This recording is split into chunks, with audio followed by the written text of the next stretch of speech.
yang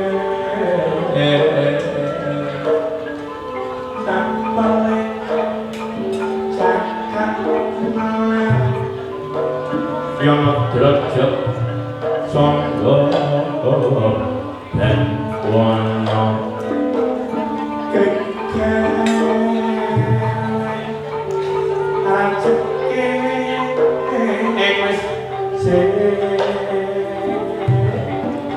yang blendong kulung kendanamu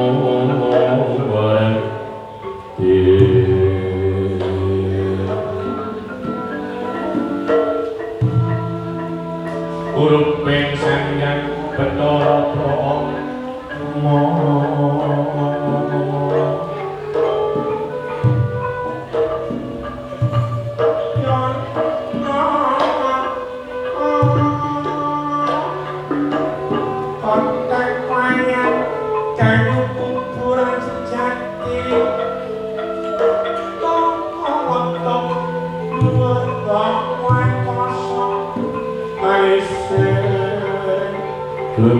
biar lintang mosak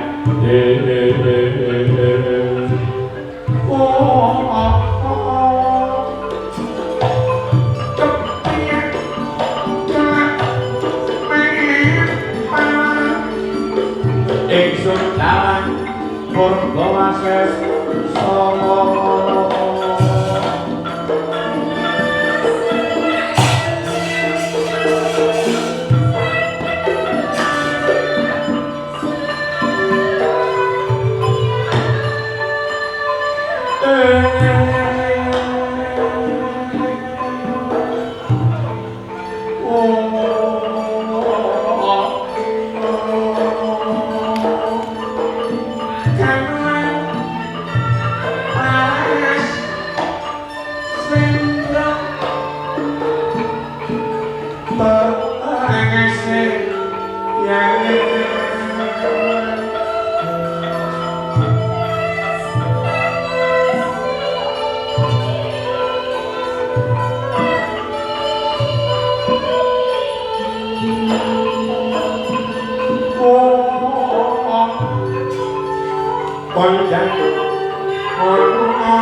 wonten gumaring budaya ingkang gumados saking cipta rasa lan rasaning utai mancang winasane inggih saking tetembungan sunen diri ingkang nggih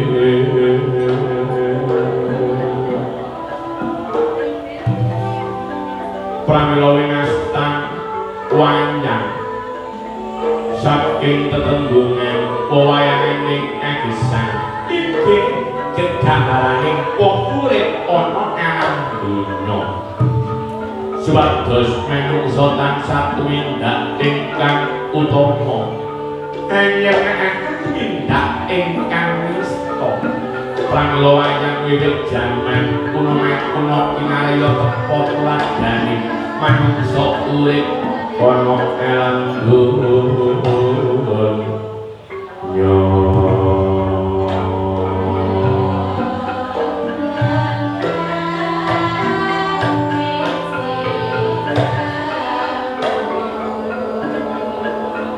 Pundhita ingkang kanggih bebukaning kandha cinarita sedalu mangke emong nyasaken gumeling pasawakan agung negari Ngamarta inggih praja Indraprastha wa senta ingkang lenggah wonten kursi gading kitang kencana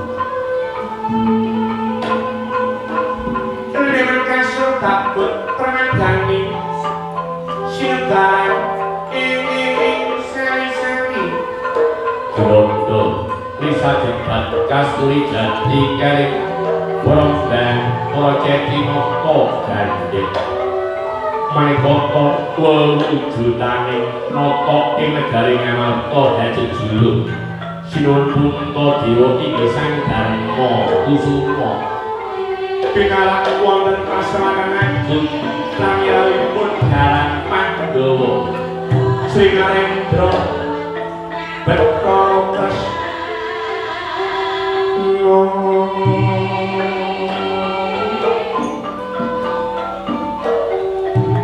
ugi prapaning pandhak Pandhawa Arya Werkudara wonten sangandhaping Arya Werkudara swaning satra satembaran Raden Nakula Raden Sadewa wonten sakipun Nakula Sadewa anggrabat swaning putra ngantos dumugi Panglakan Dawi swaning putra yen kinandra saking Mandrawa Pindha Beksi Baja Welana Candran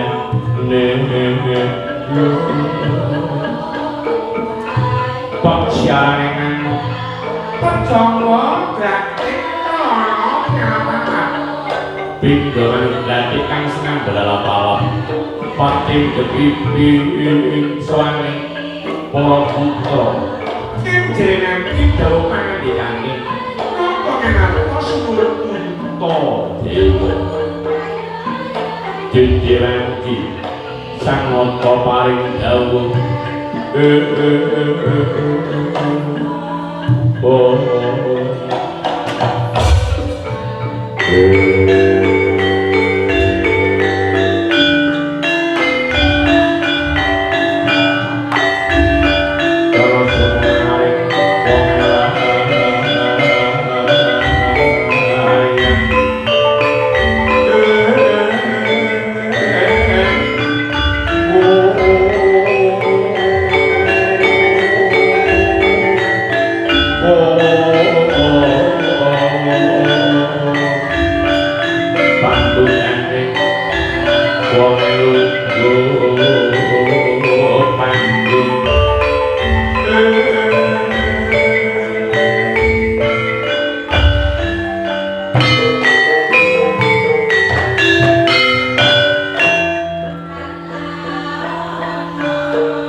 Binaru Bumalik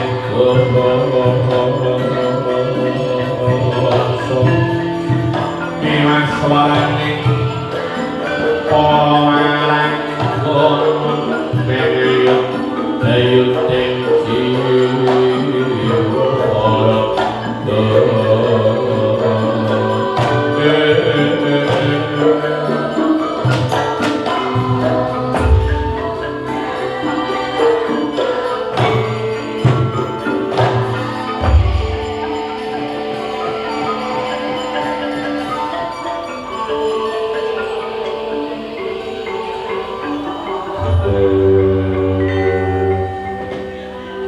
Yang salut kami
jagat dewa Bathara ya jagat masesaning dewa kang linangkung kepenak jenenge Sunya Siniwaka ana pasawakan agung negara Ngamarta sun waspadake kanthi jaiting netra lekring wedana akeh swaning para putra senajan to akeh para putra kang pinuju sowan enenging ora ana kang bisa mbabadi ing arumput medani ing pepeteng kejaba rawing apa Prabu Bathara Kresna kang Mas punapa sang Raharja rawuh wonten pasewakan agung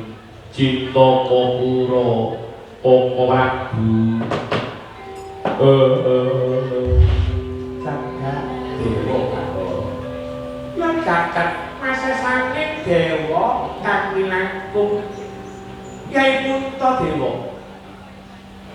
awit pamujipun Nyai Darma Kusuma prapanipun ingang loka dalan Pandhawa tebih saking kraton Diwalati Kratawonten pasawakan agung negari Ngamarta ginanjar Raharja boten wonten asat tunggal menapa-menapa lampah kang loka dalan Pandhawa Nyai Darma Kusuma syukur jumuruk menawi bagya menawi mekaten Koko Prabu kosok kuasaipun Nyai Puntadewa punapa sami kabasuken kabasunanda nggih Koko Prabu angsal pangestunipun Papa Prabu Bathara Kresna ingkang rayipun Dewa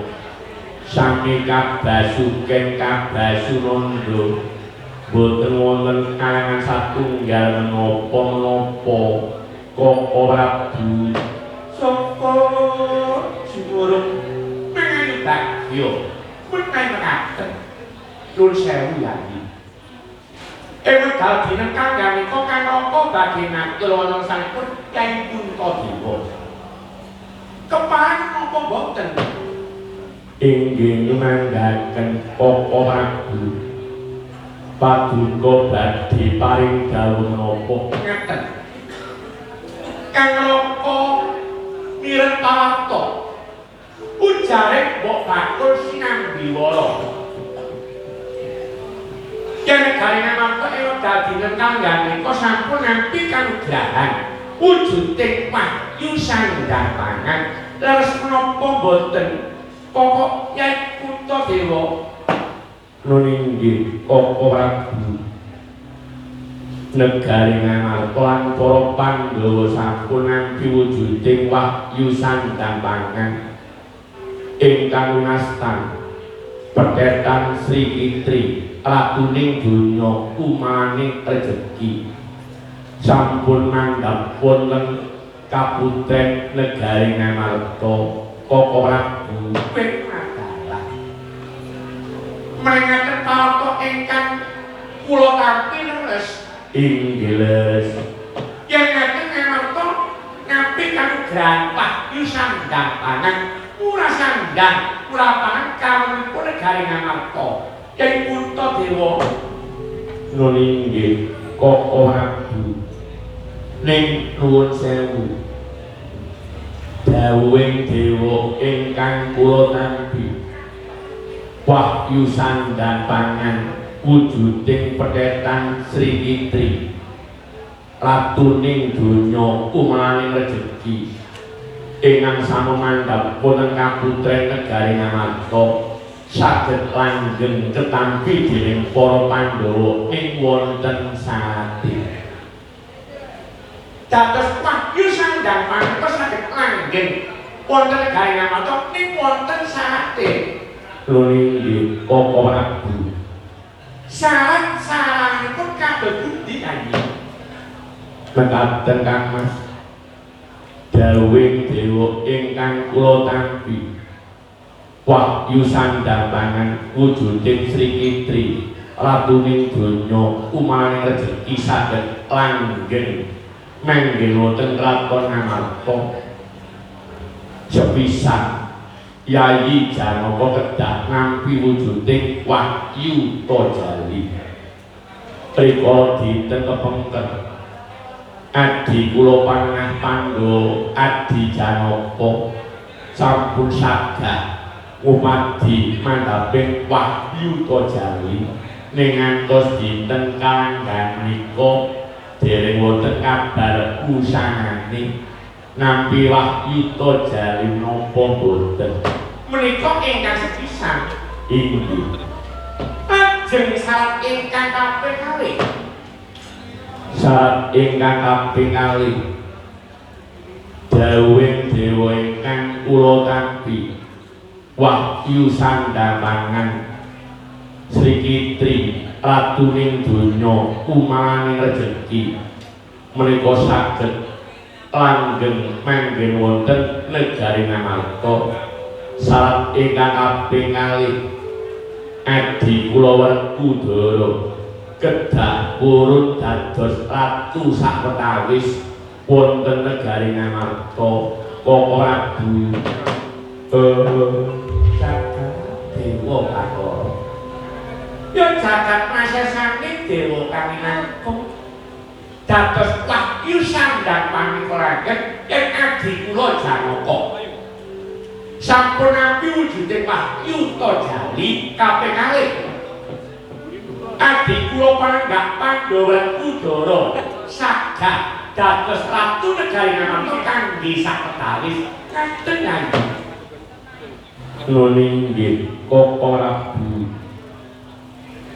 pramila monggo samya memuji Mugi kiwala adi kula Janaka enggal ingkang pikanugrahan Wahyuta Jali lan adi kula Werkudara kersa dados Ratu Negari Nalata kangge sakwetane Prabu kadanipun Kakang Adi Budi Werkudara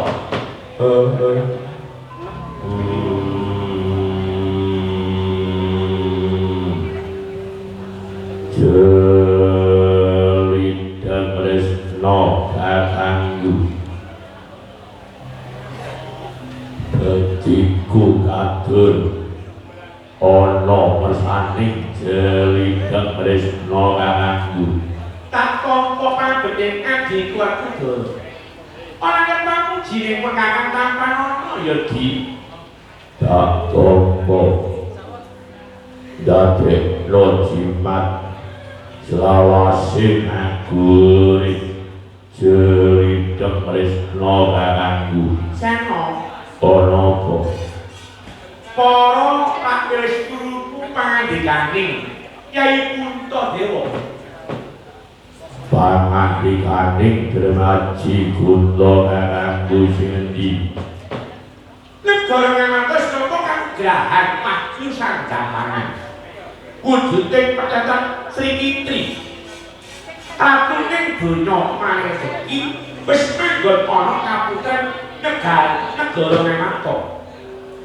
pancen bener Dewa Wisnu Wahyu Sadangan ketompo dening Pandhawa Abdewarga negara ngamantos ing wahyu iki langgeng sarate sepisah Adi Janaka kudu bisa nampa kanugrahan Wahyuta Jali kaping pindho Adi Werkudara kudu gelem dadi ratu negara ngamantos kanggo saketara seno gelem yo dadi ratu negara ngamantos kanggo saketara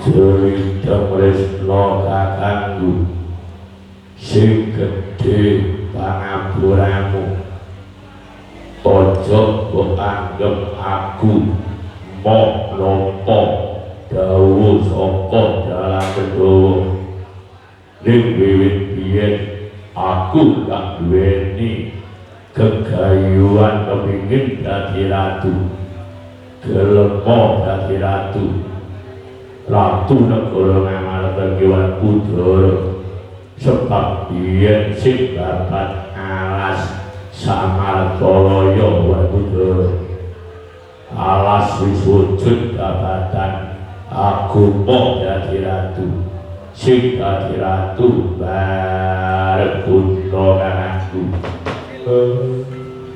iki gawe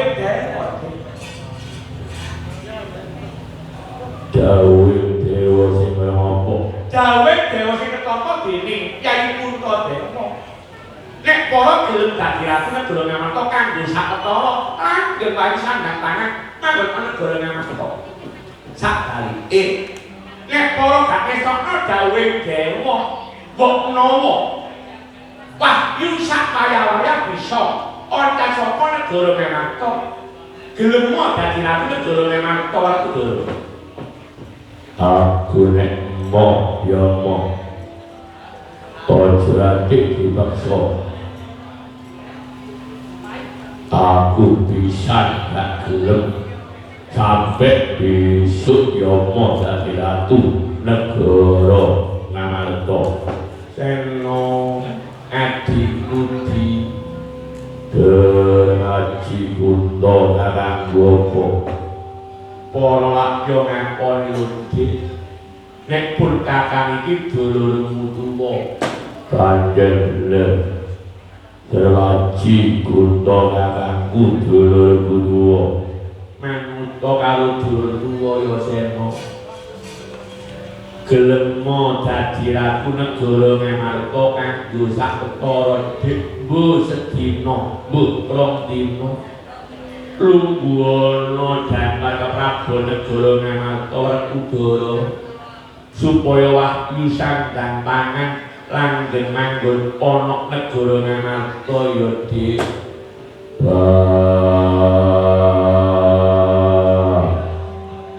Ojo adik maksa karo Udara. Wong gak gelem gak kenek dipaksa. Iya nek gak wani diterno, gak ngerti dituturno. Wong gak gelem gak kenek dipaksa. Ning para yo kadangipun Kakang Sena dulur tuwa Praji Kunto Karanggu. Tetep tak akoni dadi dulurku tuwa. Ning aku mau dadi ratu Sumo. Nek enggak yo enggak. Ojo ati dipaksa. Sena ojo gugu sakarepmu dhewe yo Dik, iki dawuhing dewa. Nek para gak gelem dadi ratu negara Ngamarta kanggo saketara sakwaya-waya wahyu sandang pangan bisa cat saka negara Ngamarta Sena. Tetep aku gak gelem wong dadi ratu ngono abot. Tembung ratu raja gatu sawiji wong siji matur wong sak negara. Apa ya iso aku matur wong sak negara?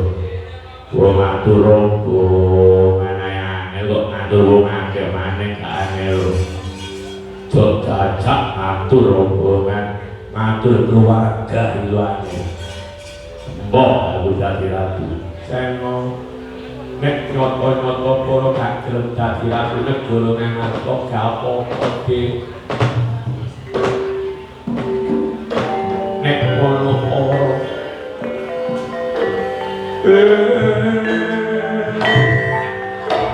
gak nganggep yen kutha Dewi Udara Sena kamangka Dik Kanjeng Rama Pandhu Dewanata wis kondur menyang kaset Dajati gantine wong lanang nutut Kakang Sena.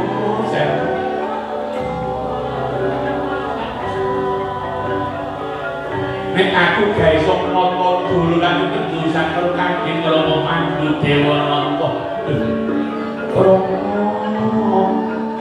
Rama Pandhu kula nyuwun ajeng kapantan boten saged nata dulur-dulur kula.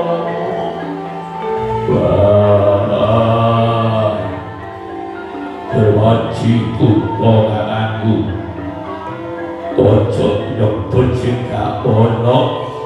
Giring aku palilik bapakmu Pandhu. Kula sampe iku Dik Sena manungsa karo dulur tuwa ya Dik.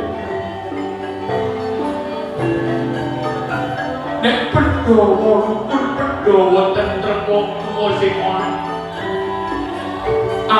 langgeng meni seneng delok tetak turune sing urip ana donya bisa rukun. Nek para gak manut kakang pun gawe para iku gak nganggep dulur tuwa marpun Kakang Sena. Ayo Praji Kunto Karanggu aku manut. Manut ya Dik. Aku manut Praji Kunto Karanggu dadi ning bapak Pandhu. Ya Sena.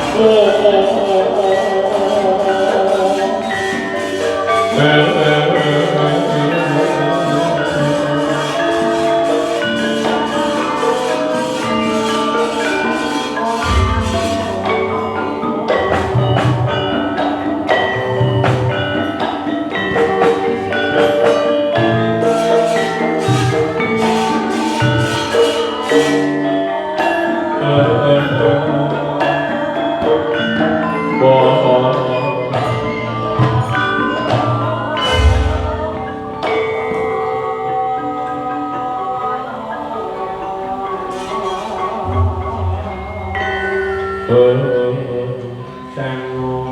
tak angkari maning gelem yodhe dadi ratu negara Ngamarta kanggo sawetara supaya wahyu langgeng manggon ana negara Ngamarta Sengo.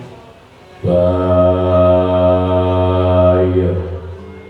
aku manut dulur kuduwa terwaci kunto bakal ditangkep gantining bapakku bantu gelem aku enak udah gak bulet esen Kyai Puntadewa Koko Prabu nyatane ngadewanku bersama sagah dados ratu sawetawis negari Ngamarta nulinggih Kang Mas Sengo ing dalem meja ringidhi lunggono damel Prabu negara Ngamarta Kudara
cerita Kresna kalangku adikku di Prabu Werkudara bedane Prabu lawane Prabu belas gak pantes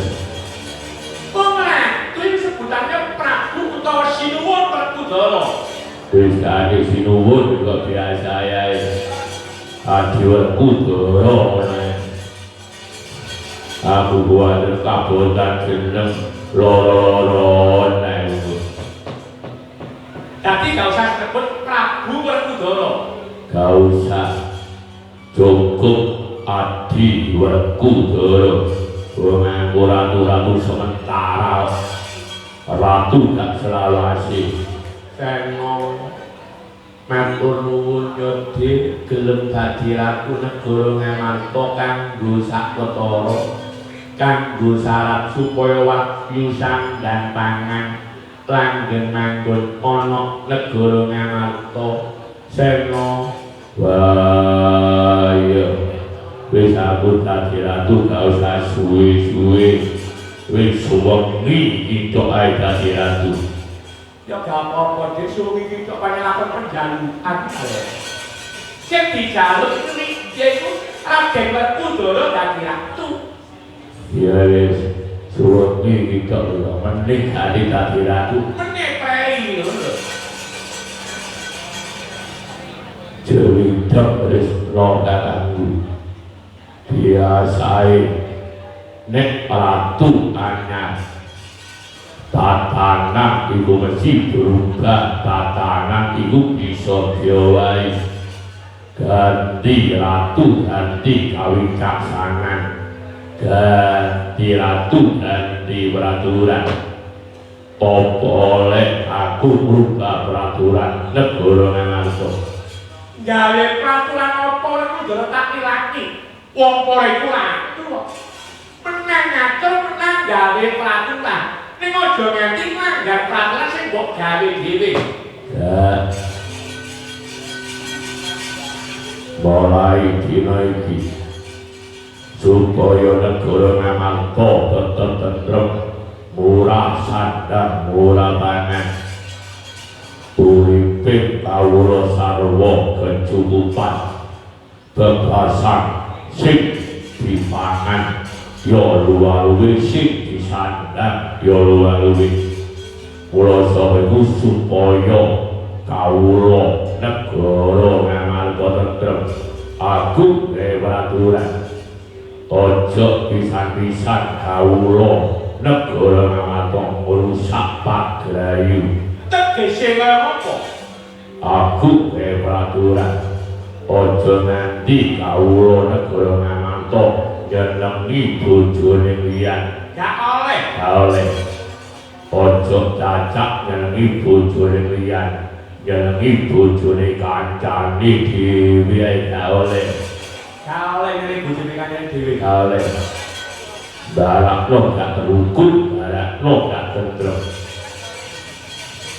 Sapa kawula sing langgar peraturan Werkudara bakal tak gundara. Aku manut peraturan adikku Werkudara. Dereng aku anggenipun wonten Ratu anyar-anyar negari Ngangarta Sang Werkudara lan Kang Raka Dalang Pandhawa Srinarendra Bathara Lesna. Sinengkok ingkang minggah wonten pasewakan agung duta saking negari atasaning dutane Prabu Dewa Kusuma Rekyanapati Bramangkara minggah wonten pasewakan agung sanalika minyak sagunging para sebo miyap ing prawadya bala sahaya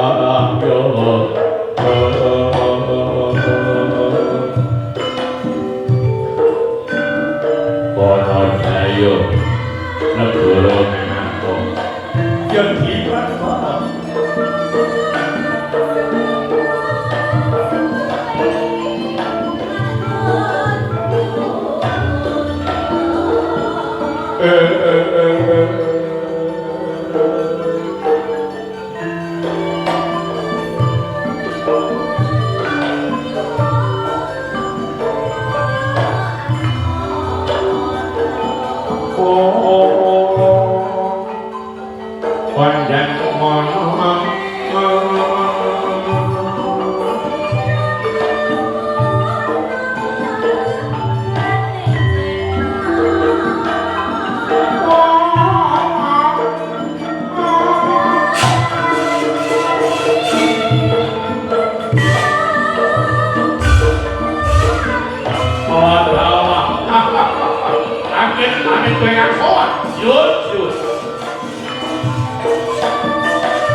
ingkang minggat wonten pasawanan agung negari Ngamangka duka saking negari atasane dukane Prabu Dewa Kusuma Tandana Pati Brahmantara Titiwanti Saparkuda paring perban ibu mati paring Tandana Pati Brahmantara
Aku ratu anyar Golomamarta Werkudara. Weh adalah sinuwun Werkudara.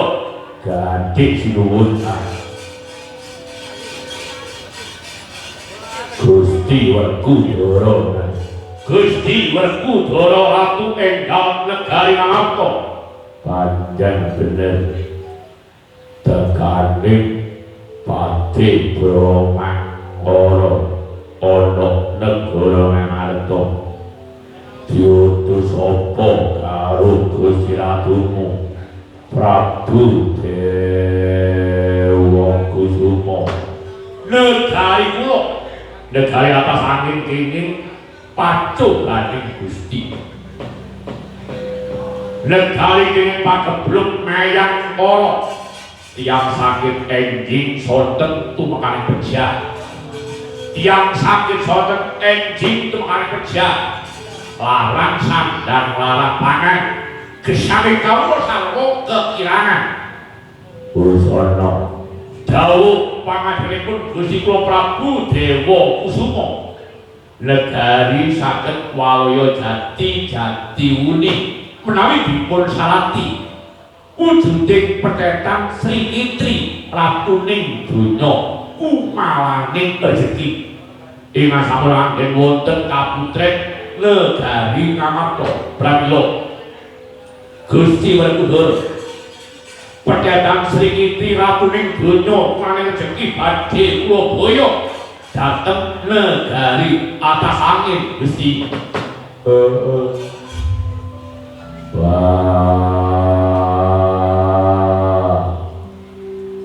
petetan Sri Kitri ratuning donya kumalaning rejeki iku duduk barepe ing Werkudara duduk barepe ing Pandhawa petetan Sri Kitri ratuning donya kumalaning rejeki iku barepe wong sak negara nek aku milani durung karuan dulur-dulurku yo milani saupama dulur-dulurku milani durung karuan wong sak negara yo milani ora sapa iku kaliya saka papan ini petetan Sri Kitri ratuning donya kumalaning rejeki bakal tak pasrahno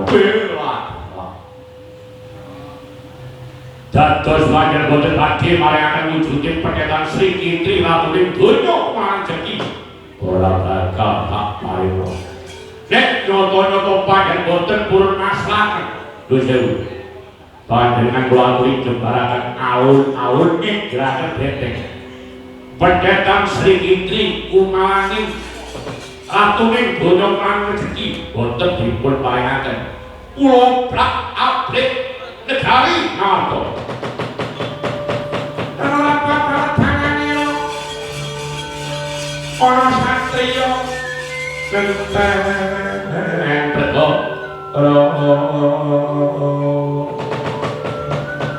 ing majaning Tegal Kurusetra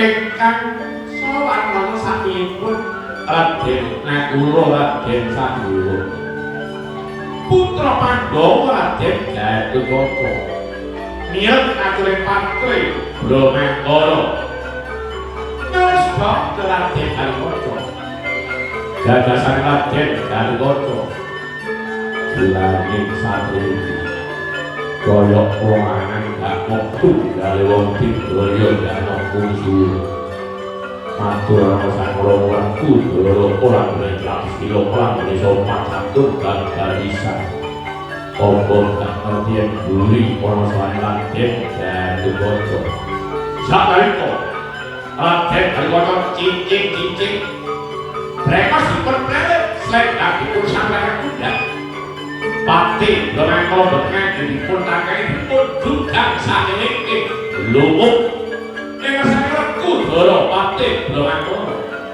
lan inas Raden Gatotkaca sakariko Pati Brahmangkara dipun sangketal dhateng negari alun-alun negari Ngamarta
Ngamulo lak ngamulo. Aku nangis semua dadi ratu dadi bangsa ae. Dadi ratu durung suwe ana jejeran. Gatut kanca ngepnatake bromekara. Gak paido karo sipating Gatotkaca. Gatotkaca. Krungu swara enak. Utusan saka negara rasane ora diseret mulai. Wis saiki apa negara geger iki apa? Lho ratune kudu nyebut pangersane Gusti. Apa bisane negara enak tentrem? Kareping Trisno Tresna kanggo menjing ana sanggar panuja brata nyuwuna ana kesal Gusti. Muga-muga karep negara enak enggal bisa tentrem. Yaya Sena Ayodhi tak kanthi menjing ana sanggar panuja brata nyuwun ana saning Gusti muga wahyu sandang panwujuding Sri Kitri ratuning donya umahe rejeki langgeng manggon ana negara Ngarta Udara. Ya tak tekokno kandamu Dewaji Kunto Kayu. Paripurna jauh pangandikaning Sang Ratu Udara dumateng ingkang loko dalam Pandhawa Srinarendra Batra Tresna sakmalika jenengan saking panggan dipun kanthi ing araka Sinuhun Puntadewa mlebet wonten sanggar pamuja brata tindak ing Ratu Udara yen kinandra pindha hanya pujagat raya candrane.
Eh.